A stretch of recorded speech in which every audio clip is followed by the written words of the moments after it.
अजीज़ दोस्तों, अस्सलाम वालेकुम, नमस्ते, सत श्री अकाल, जय जिनेंद्रा, गुड आफ्टरनून। अजीज़ दोस्तों, इंडिया के नाम से इन्होंने जो अलायंस बनाया है, क्योंकि ये मालिक समझते हैं अपने आप को इंडिया के। ये कुछ ख़ानदान हैं जो कि मिल बैठे हैं, इनके ख़ानदानों की चौधराहट ख़त्म हो रही है, ये इनकी एग्जिस्टेंस ख़तरे में पड़ गई है। यूपी के मालिक होते थे समाजवादी पार्टी के अखिलेश यादव, चीफ मिनिस्टर भी बने। अब उनकी औकात सब देख रहे हैं कि उनकी औकात 2% की नहीं रही और वो पावर लूज़ कर गए हैं।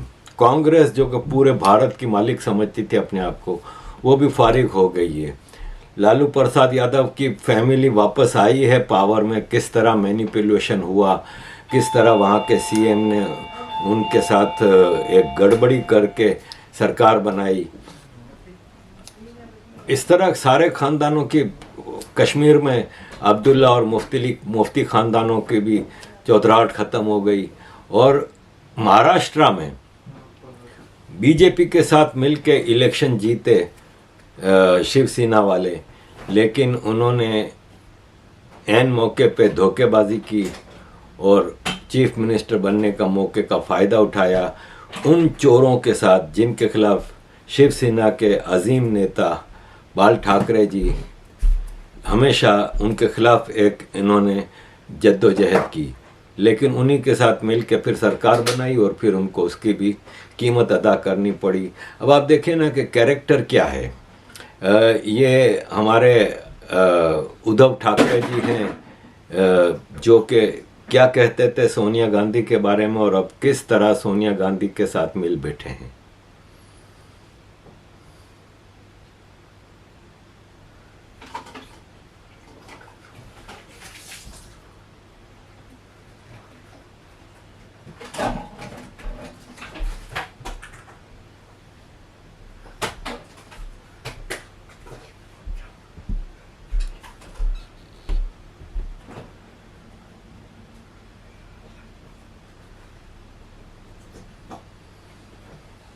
तो अजीज़ दोस्तों,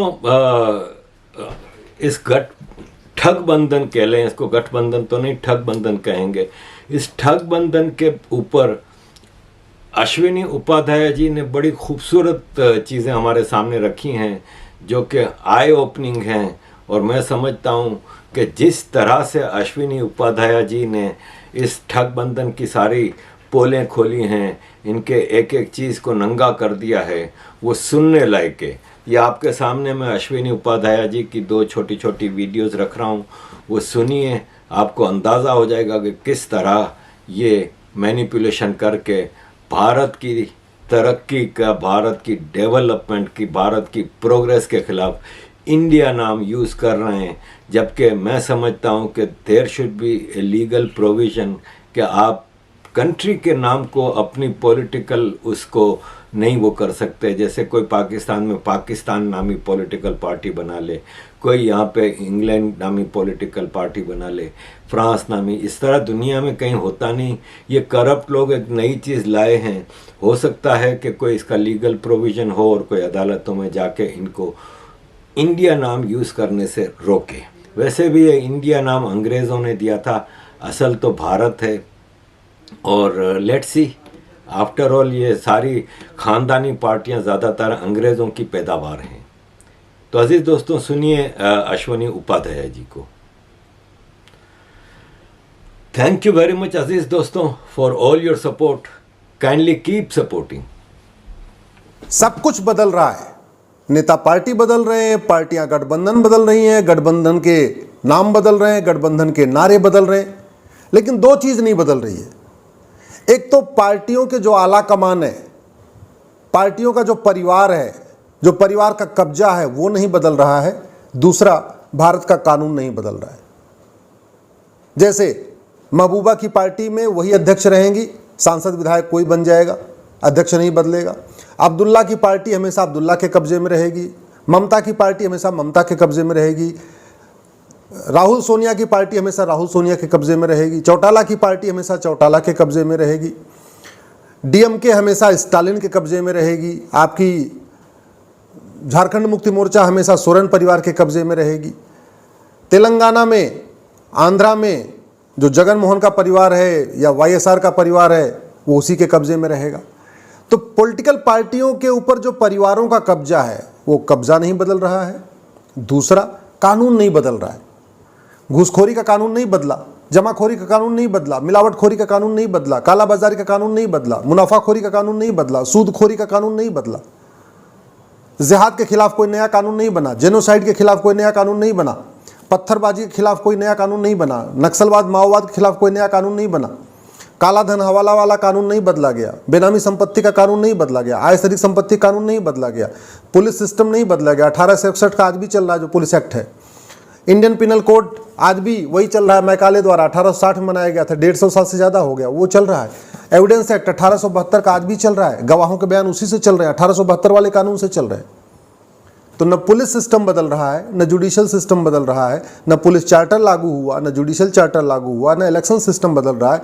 गुंडे, बदमाश, माफिया आज भी संसद विधानसभा में पहुंच रहे हैं। तो सब कुछ बदल रहा है, लेकिन दो चीज़ नहीं बदल रही है। पॉलिटिकल पार्टियों के आलाकमान नहीं बदल रहे हैं। खानदान जो खानदान पहले चला रहे थे अब वही आज भी चला रहे हैं। पहले इंदिरा जी चला रही थी, उसके पहले नेहरू जी चला रहे थे, अब सोनिया जी चला रही हैं, फिर राहुल जी चला रहे हैं। पहले देवीलाल चला रहे थे, फिर ओम प्रकाश चौटाला, चौटाला के बाद दुष्यंत चौटाला। पहले फारूक अब्दुल्ला के पिता चला रहे थे, फिर फारूक अब्दुल्ला चला रहे थे, अब उमर अब्दुल्ला चला रहे हैं। महबूबा मुफ्ती के पिताजी चला रहे थे, अब महबूबा मुफ्ती जी चला रही हैं। तृणमूल कांग्रेस ममता जी चला रही हैं, अब उनका भतीजा चलाएगा। बसपा को पहले मायावती जी चला रही थी, उसके पहले काशीराम चला रहे थे, अब मायावती जी के भाई चला रहे हैं। समाजवादी पार्टी को पहले मुलायम सिंह चला रहे थे, अब अखिलेश यादव चला रहे हैं। बाद में जो है डिम्पल चलाएंगे, उनके बच्चे चलाएंगे। आरजेडी को पहले लालू चला रहे थे, राबड़ी चलाई, अब तेजस्वी चला रहे हैं, बाद में तेजस्वी के बच्चे चला रहे हैं। आपके डीएमके को पहले स्टालिन, करुणानिधि चला रहे थे, अब स्टालिन चला रहे हैं। आपने सोचा आपको क्या मिला? आपको तो आज भी सरकारी विभाग में जलील किया जाता है। आप जिन पॉलिटिकल पार्टियों की बम बम करते रहते हैं, जय जय करते रहते हैं, उन पॉलिटिकल पार्टियों ने आपको क्या दिया? रोड एक्सीडेंट तो आज भी भ्रष्टाचार के कारण हो रहा है। थाने में आप जाते हैं, आज भी आपको जलील किया जाता है। सरकारी स्कूल आज भी बदहाल है, आप पढ़ा नहीं सकते। मजबूरी में आप 10,000 रुपये, 5,000 रुपये फीस दे के प्राइवेट स्कूल में पढ़ाते हैं, जबकि अमेरिका में तो जो फर्स्ट प्रायोरिटी होती है सरकारी स्कूल होती है। जिन बच्चों का सरकारी स्कूल में एडमिशन नहीं होता वो प्राइवेट स्कूल में पढ़ाते हैं। आप अपने सरकारी स्कूल में पढ़ाना भी नहीं चाहते हो, इतने बदहाल हो चुके हैं। आप टैक्स देते हो, सब कुछ करते हो, लेकिन गवर्नमेंट हॉस्पिटल में आप इलाज नहीं कराते हो, इतने बदहाल हैं। भ्रष्टाचार के कारण पूरा पैसा जो आप पैसा देते हो वो आता तो है, बजट आता है, लेकिन लुट जाता है, रास्ते में लुट जाता है। तो आप टैक्स देते हो, आप पैसा देते हो, लेकिन न तो आपको मुफ्त की ज़मीन मिलती है, न मुफ्त की बिजली मिलती है, न मुफ्त का पानी मिलता है, ना आपको मुफ्त की दवा मिलती है, ना आप गवर्नमेंट हॉस्पिटल में इलाज कराते हो, ना गवर्नमेंट स्कूल में बच्चों को पढ़ाते हो। और जो सड़क आपको मिलती है चलने के लिए, उसमें गड्ढे होते हैं, आए दिन आपका हाथ पैर टूटता है। सड़क ऐसी बनाई जाती है, हर साल टूटती रहती है। कभी आपने सोचा कि ये जो पॉलिटिकल पार्टियों ने आपको जाति के नाम पे, भाषा के नाम पे, मजहब के नाम पे जो अफीम चटा रखी है, ये जाति, भाषा, मजहब वाली अफीम से आप जो चाट के नशे में हैं और बम बम कर रहे हैं कि कोई किसी नेता का गुणगान कर रहा है, कोई किसी पार्टी का गुणगान कर रहा है, अल्टीमेटली आपको क्या मिल रहा है? आपको कुछ मिला? देश को क्या मिल रहा है? भारत को क्या मिल रहा है? जो कुछ लोग सांसद बन रहे हैं, कुछ लोग मंत्री बन रहे हैं, कुछ लोग विधायक बन रहे हैं, कुछ पार्टी अध्यक्ष बन रहे हैं, कुछ पार्टी के महासचिव बन रहे हैं, सब कुछ तो हो रहा है। नेताओं का विकास हो रहा है, जनता का कौन सा विकास हो रहा है? आपके जीवन में कौन सी खुशहाली आई? और जहां तक और बात है, घुसपैठ खत्म हो गई क्या? रोहिंग्या बांग्लादेशी निकाले गए क्या? धर्मांतरण रुक गया क्या? धर्मांतरण के खिलाफ कठोर कानून बना क्या? जनसंख्या नियंत्रण के लिए कठोर कानून बना क्या? जनसंख्या विस्फोट से भारत परेशान है, अराजकता फैल रही जनसंख्या विस्फोट के कारण। जिहाद के खिलाफ कोई कठोर कानून बना क्या? अलगाववाद के खिलाफ कोई कठोर कानून बना क्या? कट्टरवाद के खिलाफ कोई कानून बना क्या? आप मतलब कश्मीर फाइल देख के खुश हो गए, बाद में केरल फाइल देख के खुश हो गए, अभी कोई और भी अजमेर फाइल आ रही उसको देखोगे आप, बाद में बंगाल फाइल देखोगे। तो ऐसे एक एक आप फाइल देखते जाना और फाइल देख के खुश रहना। कल को जो है उत्तर प्रदेश की फाइल बनेगी, फिर बिहार की फाइल बनेगी, फिर छत्तीसगढ़ की फाइल बनेगी, फिर मध्य प्रदेश की फाइल बनेगी। ऐसे आप फाइल देखते जाना और डम डम डम डमरू बजाते जाना।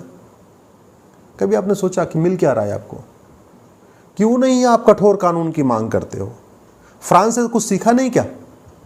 फ्रांस के पास सब कुछ था, राफेल था फ्रांस के पास, यूनिफॉर्म सिविल कोड भी था फ्रांस के पास, यूएन की परमानेंट मेंबरशिप थी फ्रांस के पास वीटो पावर भी था, फ्रांस के पास बड़े बड़े एक्सप्रेसवे भी हैं, हाईवे भी हैं, एयरपोर्ट भी हैं, बढ़िया हॉस्पिटल भी हैं, बढ़िया सब कुछ है, बढ़िया बिजली भी है, खूब पानी भी है, सब कुछ है, बिजली पानी सब है। और वहाँ तो बेरोजगारी भी नहीं है। 15 दिन तक फ्रांस जला, कुछ बचा क्या? आया कोई बचाने? दुनिया का कोई और देश बचाने आया? यूएन के जितने और भी देश हैं परमानेंट मेंबर, अमेरिका, चीन, जापान, रूस, कोई बचाने आया फ्रांस को? अरे मैं आपसे कह रहा हूं, सठे साठ्यम समाचरित सिद्धांत को समझिए। लोहा लोहे को काटता है। जब तक अधर्म का नाश नहीं होगा तब तक धर्म की जय नहीं होगी, और अधर्म के नाश के लिए कठोर कानून बनाना पड़ेगा। आप कहते रहते हो ना, सुनते रहते हो, धर्म की जय हो, अधर्म का नाश हो, प्राणियों में सद्भावना हो, विश्व का कल्याण हो। जब तक अधर्म का नाश नहीं होगा तब तक धर्म की जय नहीं होगी। जब तक अधर्म का नाश नहीं होगा तब तक प्राणियों में सद्भावना नहीं होगी। जब तक अधर्म का नाश नहीं होगा तब तक भारत का कल्याण नहीं होगा। अल्टीमेटली अधर्म का नाश करना जरूरी है, और अधर्म का नाश इस घटिया इंडियन पेनल कोड से नहीं हो पाएगा। ये 1861 के पुलिस एक्ट से नहीं हो पाएगा, 1872 के एविडेंस एक्ट से नहीं हो पाएगा। ये देखिए ना, फेडरल पिनल कोड अमेरिका में बना रखा है। जहां हमारे यहाँ किडनैपिंग में 3 साल की सजा होती है, अमेरिका में 50 साल की सजा होती है। अभी कुछ दिन पहले आपने सुना होगा, सिंगापुर में 900 ग्राम गांजा रखा था एक आदमी ने, फांसी दिया है उसको। यहाँ 9-9 कुंटल गांजा मिलता है। तो न नशा नियंत्रण की बात हो रही है, न शराब नियंत्रण की बात हो रही है, न जिहाद नियंत्रण की बात हो रही है, न जाति का जहर घोला जा रहा है उस पर कंट्रोल की बात हो रही है, न भाषावाद का जहर घोलते हैं उसकी बात हो रही है, न क्षेत्रवाद का जहर घोलते हैं उनकी बात हो रही है। और ये नेता जो इतना पैसा कमा के रखे हैं, हजारों हजार करोड़ रुपए, इनको पकड़ने के लिए प्रॉपर्टी को आधार से लिंक करने के लिए कानून बनाना पड़ेगा। एक कानून बन जाए, प्रॉपर्टी को आधार से लिंक करना है।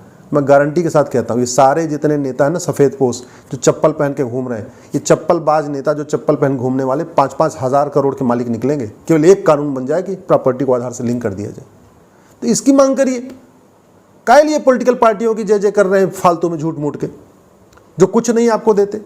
अरे जिससे देश का भला होगा उसके बारे में सोचिए ना। 1 घंटे के अंदर FIR होती है क्या आज की डेट में? दुनिया के कई देशों में होती है, पुलिस चार्टर लागू है, भारत में क्यों नहीं है? दुनिया के कई देशों में 1 महीने के अंदर पुलिस के लिए जांच को कंप्लीट करना अनिवार्य है, और इसलिए उन्होंने नार्को पॉलीग्राफ ब्रेन मैपिंग कानून बनाया, क्योंकि narco polygraph brain mapping test करते ही 24 घंटे में पता चलता है पूरी सच्चाई क्या है। भारत में क्यों नहीं मांग करते?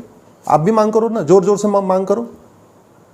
नेताओं के पीछे चलने के बजाय, पार्टियों के पीछे चलने की बजाय नार्को पॉलीग्राफ ब्रेन मैपिंग की मांग करो, पुलिस रिफॉर्म की मांग करो, पुलिस चार्टर लागू करने की मांग करो, घटिया कानूनों को बदलने की मांग करो, जुडिशियल रिफॉर्म की मांग करो, 1 साल के अंदर मुकदमों का फैसला हो इसके लिए जुडिशियल चार्टर लागू करने की मांग करो, कि हर हालत में कोर्ट को 1 साल के अंदर मुकदमे का फैसला करना ही करना है, इसकी मांग करो। इलेक्शन रिफॉर्म की मांग करो, चुनाव लड़ने के लिए मिनिमम क्वालिफिकेशन हो, मैक्सिमम एज लिमिट हो, पढ़ा लिखा आदमी संसद में जाए, जिसके पास जो अपराधी हो जाए उसके चुनाव लड़ने, पार्टी बनाने, पार्टी पदाधिकारी बनने पर लाइफ बैन होना चाहिए। तो इलेक्शन रिफॉर्म की मांग करो, इससे भारत बदलेगा। नहीं तो याद रखिए, नेता बदलेंगे, पार्टियां बदलेंगी, गठबंधन बदलेगा, नाम बदलेगा, नारा बदलेगा, लेकिन भारत नहीं बदलेगा। और आपके जीवन में जो परेशानी है, जो टेंशन है, वो नहीं बदलेगी। आपके जीवन की 80% परेशानियों का समाधान अच्छे कानून से हो सकता है, इसलिए अच्छे कानून की मांग करिए। राजनीतिक पार्टियों का चाल चरित्र और चेहरा तो नहीं बदलता, लेकिन नाम बदलते रहते हैं। पहले यूपीए बनाया था, अब एक नया उसका नाम दे दिया इंडिया। सवाल यह है कि जो इंडिया के सदस्य हैं, जो 26 पॉलिटिकल पार्टियां हैं, ये सारी परिवारवादी पार्टी हैं। चाहे शरद पवार है, चाहे राहुल गांधी हैं, चाहे सोनिया गांधी हैं, महबूबा मुफ्ती हैं, अब्दुल्ला हैं, सोरेन हैं, अखिलेश यादव हैं, ममता बनर्जी हैं, जितनी भी पॉलिटिकल पार्टियां इस 26 दलों में हैं जो इंडिया की पार्ट बन गई हैं, ये सारी की सारी 26 पॉलिटिकल पार्टियां परिवारवादी पार्टी हैं। ये सभी 26 पॉलिटिकल पार्टियों के मुखिया जाति का जहर घोलते हैं। इन सभी 26 पॉलिटिकल पार्टियों के मुखिया भाषा का जहर घोलते हैं। इन 26 पॉलिटिकल पार्टियों के जो नेता हैं वो क्षेत्रवाद के आधार पर समाज को तोड़ते हैं। और सबसे बड़ी बात ये इन सभी पॉलिटिकल पार्टियों के मुखिया के पास, उस परिवार के पास 5 से 10 हजार करोड़ की प्रॉपर्टी है। अगर ये पॉलिटिकल पार्टियां आज जिंदा हैं, ये पॉलिटिकल परिवार आज जिंदा हैं, तो वो घटिया कानूनों की वजह से जिंदा हैं। उदाहरण के लिए 1993 में जो मुंबई बम ब्लास्ट हुआ था, उसके बाद एक वोहरा कमेटी बनी थी। उस वोहरा कमेटी ने एक रिपोर्ट दिया था। अब कुछ लोग कहते हैं उसमें शरद पवार का भी नाम था, कुछ लोग कहते हैं उसमें चिमन भाई पटेल जो कांग्रेस के मुख्यमंत्री थे गुजरात वाले, उनका भी नाम था, कुछ लोग कहते हैं विलासराव देशमुख का भी नाम था। मुझे नहीं पता किसका नाम था किसका नहीं था, लेकिन सच्चाई यह है कि वो वोहरा कमेटी की रिपोर्ट आज तक टेबल नहीं हुई। उस वोहरा कमेटी में जिन लोगों का नाम था उनके खिलाफ जांच नहीं हुई।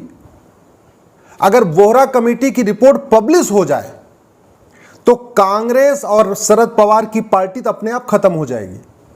किस तरीके से वोहरा कमेटी में, जैसा लोग बताते हैं कि उसमें दाऊद इब्राहिम का एक नेक्सस दिखाया गया है, किस तरीके से दाऊद इब्राहिम को मदद किया गया है, इसका मतलब 1993 में जो 300 लोगों की जान गई, उसमें इन पॉलिटिकल पार्टियों का हाथ है, इन नेताओं का हाथ है। इनके खिलाफ कार्रवाई होनी चाहिए थी, कार्रवाई नहीं हुई, इसलिए वो इंडिया के पार्ट बन गए। वो अपना पार्टी उनकी चला रहे हैं, और जिनको जेल में होना चाहिए था वो पार्टी के आलाकमान बैठे हुए हैं और गठबंधन बना रहे हैं। सोनिया गांधी के खिलाफ आयसरिक संपत्ति का मामला है, नेशनल हेराल्ड का मामला है, बेनामी प्रॉपर्टी का मामला है। राहुल गांधी के खिलाफ आयसरिक संपत्ति का मामला है, अखिलेश यादव के खिलाफ आयसरिक संपत्ति का मामला है, ममता बनर्जी के खिलाफ आयसरिक संपत्ति का मामला है, झारखंड मुक्ति मोर्चा के शिबू सोरेन के खिलाफ आयसरिक संपत्ति का मामला है, लालू यादव के खिलाफ आयसरिक संपत्ति का मामला है, महबूबा के खिलाफ आयसरिक संपत्ति का मामला है, अब्दुल्ला परिवार के खिलाफ आयसरिक संपत्ति का मामला है। अगर इनको सजा मिली होती तो क्या ये गठबंधन बनता? नहीं। ये जो 26 परिवार हैं, जो 26 पॉलिटिकल पार्टियों को चला रहे हैं, इनके परिवार के जिनके पास हजारों करोड़ की बेनामी प्रॉपर्टी है, बड़े बड़े फार्म हाउस, बंगले, फ्लैट, प्लॉट, गाड़ियां, भारत के अंदर भी प्लॉट, विदेशों में भी प्लॉट, ऑस्ट्रेलिया में प्लॉट, लंदन में बंगलो, अमेरिका में भी कहां कहां खरीद रखा है। अगर इनके खिलाफ कार्रवाई हुई होती और कठोर कानून हमने बनाया होता, प्रॉपर्टी को आधार से लिंक करने का कानून बनाया होता, भ्रष्टाचारियों की 100% प्रॉपर्टी जब्त करने और आजीवन कारावास फांसी देने का कानून बनाया होता, तो इसमें से ज्यादातर तो भारत छोड़ के भाग गए होते। भारत छोड़ के भाग गए होते तो भारत में शांति होती। अल्टीमेटली जो यहां पे समाज को बांट रहे हैं, जो संविधान की धज्जियां उड़ा रहे हैं, संविधान कहता है जातिवाद खत्म करो, ये 26 पॉलिटिकल पार्टियों के लोग जाति का जहर घोल रहे हैं। संविधान कहता है भाषावाद खत्म करो, ये 26 पॉलिटिकल पार्टी को लोग भाषा के आधार पर लड़ाते हैं। ये संविधान कहता है क्षेत्रवाद खत्म करो, ये 26 पॉलिटिकल पार्टियों को लोग क्षेत्र के आधार पर लड़ाते हैं। और संविधान को लागू करना किसका काम है? सरकार का। कठोर कानून बनाना किसका काम है? सरकार का।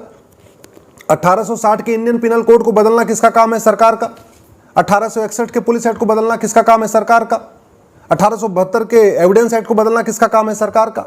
नार्को पॉलीग्राफ ब्रेन मैपिंग कानून बनाना किसका काम है? सरकार का। प्रॉपर्टी को आधार से लिंक करने के लिए कानून बनाना किसका काम है? सरकार का। तो अगर ये 26 पॉलिटिकल पार्टियां आज भी एग्जिस्ट कर रही हैं, ये सर्वाइव कर रही हैं, ये पॉलिटिकल पार्टियों की जो दुकानें चल रही हैं जिंदा हैं, तो उसमें बहुत बड़ा फेलियर सरकार का है। सरकार ने पुलिस रिफॉर्म किया नहीं, जुडिशियल रिफॉर्म किया नहीं, इलेक्शन रिफॉर्म किया नहीं, चुनाव लड़ने के लिए minimum qualification maximum age limit बनाया नहीं, सजा याफ्ता लोगों के चुनाव लड़ने, पार्टी बनाने, पार्टी पदाधिकारी बनने पर आजीवन प्रतिबंध के लिए कानून बनाया नहीं। तो ये एग्जिस्ट करते हैं। अब हम इनसे लड़ के अगर चुनाव में हराएंगे तो कभी ऐसा नहीं होगा कि भारत के सभी राज्यों में भाजपा की सरकार बने। 10 राज्य जीतेंगे, 8 राज्य हारेंगे, 5 राज्य जीतेंगे, 4 राज्य हारेंगे, ऐसे चलता रहेगा। कभी ऐसा नहीं होगा कि 29 राज्यों में बीजेपी की सरकार आ जाए। लेकिन मैं गारंटी के साथ कहता हूं, सरकार अगर one nation one tax code लागू कर दे, अगले 2 साल के अंदर ये सारी पॉलिटिकल पार्टियां खत्म हो जाएंगी। न इंडिया बचेगा, न कांग्रेस बचेगी। सरकार वन नेशन वन टैक्स लागू कर दे, कश्मीर से पीडीपी भी खत्म हो जाएगी, अब्दुल्ला की पार्टी भी खत्म हो जाएगी, महबूबा भी देश छोड़ के भाग जाएंगी, अब्दुल्ला परिवार भी देश छोड़ के भाग जाएगा। सरकार वन नेशन वन टैक्स लागू कर दे, बंगाल से सीपीआई खत्म हो जाएगी, तृणमूल कांग्रेस खत्म हो जाएगी, दीदी भी परिवार के साथ भारत विदेश में चली जाएंगी। भतीजे के पास इतना पैसा है, इतना उसने काला धन बेनामी संपत्ति इकट्ठा कर रखा है, वन नेशन वन टैक्स लागू करते ही गायब। वन नेशन वन टैक्स लागू करते ही झारखंड मुक्ति मोर्चा खत्म हो जाएगी, सोरेन साहब विदेश भाग जाएंगे। वन नेशन वन टैक्स लागू करते ही गांधी परिवार विदेश भाग जाएगा, कांग्रेस खत्म। वन नेशन वन टैक्स लागू करते ही अखिलेश यादव विदेश भाग जाएंगे, सपा खत्म। वन नेशन वन टैक्स लागू करते ही बहन मायावती विदेश भाग जाएंगी, बसपा खत्म। वन नेशन वन टैक्स लागू करते ही हुड्डा और चौटाला विदेश भाग जाएंगे, कांग्रेस में जो हरियाणा में बची खत्म हो जाएगी। वन नेशन वन टैक्स लागू करते ही शरद पवार की पार्टी खत्म, पवार साहब खुद ही विदेश भाग जाएंगे। वन नेशन वन टैक्स लागू करते ही जितनी और भी पॉलिटिकल पार्टियां हैं, चाहे वो तमिलनाडु में डीएमके है या तेलंगाना आंध्रा में राव की है और जगन मोहन रेड्डी है, ये सब खत्म हो जाएंगे। और केवल भ्रष्ट पॉलिटिकल पार्टियां ही नहीं खत्म होंगी, जातिवादी भाषावादी पार्टियां ही नहीं खत्म होंगी, मैं गारंटी के साथ कहता हूं नक्सलवाद भी खत्म हो जाएगा, माओवाद खत्म हो जाएगा। वन नेशन वन टैक्स लागू करते ही पूर्वोत्तर का अलगाववाद खत्म हो जाएगा, दोबारा मणिपुर में जैसी आगजनी हुई दोबारा नहीं होगी। वन नेशन वन टैक्स लागू करते ही कश्मीर के अलगाववादियों की कमर टूट जाएगी। करना पड़ेगा, देश के लिए अगर चिंता है तो हमें वन नेशन वन टैक्स पे करना ही पड़ेगा। और इसलिए अब तो यूसीसी आ रहा है, अब हम पूरे देश में वन नेशन वन टैक्स पे जन संवाद करेंगे, लोगों से चर्चा करेंगे। वन नेशन वन टैक्स क्या होगा? 100 रुपये से बड़ी नोट बंद करनी पड़ेगी, 5,000 रुपये से महंगे सामान का कैश लेन देन बंद करना पड़ेगा, 50,000 रुपये से महंगी प्रॉपर्टी को आधार से लिंक करना पड़ेगा, नार्को पॉलीग्राफ ब्रेन मैपिंग कानून बनाना पड़ेगा, 100% प्रॉपर्टी जब्त करने के लिए कानून बनाना पड़ेगा, और जिसके पास आय से अधिक संपत्ति मिले उसको आजीवन कारावास या फांसी देने के लिए कानून बनाना पड़ेगा, जैसा चाइना में भी है, जैसा सिंगापुर में है। चाइना में अभी कुछ दिन पहले एक मंत्री को फांसी हुई है, कानून मंत्री को फांसी हुई चाइना में। तो यहाँ पे सिंगापुर में तो अभी 900 ग्राम गांजा पाए जाने पे फांसी हुई है। दुनिया के देशों में कानून है, दुर्भाग्यवश हमने कानून नहीं बनाया।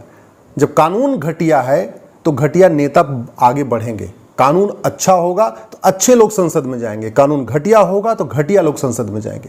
जो इतने माफिया, ड्रग माफिया संसद विधानसभा में पहुंच रहे हैं, मानव तस्करी करने वाले संसद विधानसभा में पहुंच रहे हैं, नशा तस्करी करने वाले संसद विधानसभा में पहुंच रहे हैं, खनन माफिया संसद विधानसभा में पहुंच रहे हैं, इनका भी इलाज वन नेशन वन टैक्स है। और वन नेशन वन टैक्स संभव है। 225 करोड़ खाते खुल चुके हैं, गरीब से गरीब आदमी बैंक से जुड़ चुका है, 48 करोड़ जनधन खाते खुल चुके हैं, 130 करोड़ आधार बन चुका है। आधार प्रॉपर्टी से, आधार ऑलरेडी पैन से लिंक होना शुरू हो चुका है, आधार वोटर आईडी से लिंक होना शुरू हो चुका है, तो आधार प्रॉपर्टी से भी लिंक हो सकता है। आधार को प्रॉपर्टी से लिंक करते ही न ईडी को छापा मारने की जरूरत है, न सीबीआई को छापा मारने की जरूरत। सरकार को बैठे बैठे पता चल जाएगा कि किसके पास कितनी बेनामी प्रॉपर्टी है। और वन नेशन वन टैक्स का मतलब और सारे टैक्स खत्म, इनकम टैक्स खत्म, जीएसटी खत्म, वैट खत्म, टीडीएस खत्म, सारे टैक्स खत्म। केवल बैंकिंग ट्रांजैक्शन टैक्स 1% आपको ज़्यादा देना है, यानी 100 रुपये का सामान खरीदा है तो 101 रुपये देना है, 1000 का सामान खरीदा है तो 1010 रुपये देना है, 1 लाख का सामान खरीदा है तो 1,01,000 देना है। और इसमें सबको किसी को कोई दिक्कत नहीं होगी, सब खुश रहेंगे, मिडिल क्लास भी खुश। जब इनकम टैक्स नहीं देना तो 1% बैंकिंग ट्रांजैक्शन टैक्स देते रहेंगे। व्यापारी बहुत खुश कि उनका झमेला खत्म हो गया, जीएसटी का झमेला, वैट का झमेला, टीडीएस का झमेला, हर 3-3 महीने पे अपना फाइल करते रहना, टैक्स का पूरा उनको रिपोर्ट फाइल करना है, सीए हायर करना है, क्या क्या करना है, वो सब भी खत्म। तो व्यापारी भी खुश, व्यापार भी बढ़ेगा, खुशहाली भी आएगी, अपहरण भी खत्म होगा, भ्रष्टाचार खत्म होगा। ये पॉलिटिकल पार्टियां जो जातिवादी भाषावादी क्षेत्रवादी छोड़ के भाग जाएंगी। तो इसलिए मैं कहता हूं सरकार से, माननीय मोदी जी से, आप वन नेशन वन टैक्स लागू करिए। चुनाव में लड़के इनको कभी नहीं हरा पाएंगे, पूरे भारत में बीजेपी की सरकार नहीं बन पाएगी। लेकिन अगर आपने वन नेशन वन टैक्स लागू कर दिया, मैं गारंटी के साथ कहता हूं अगले 5 साल में पूरे भारत में केवल बीजेपी की ही सरकार होगी।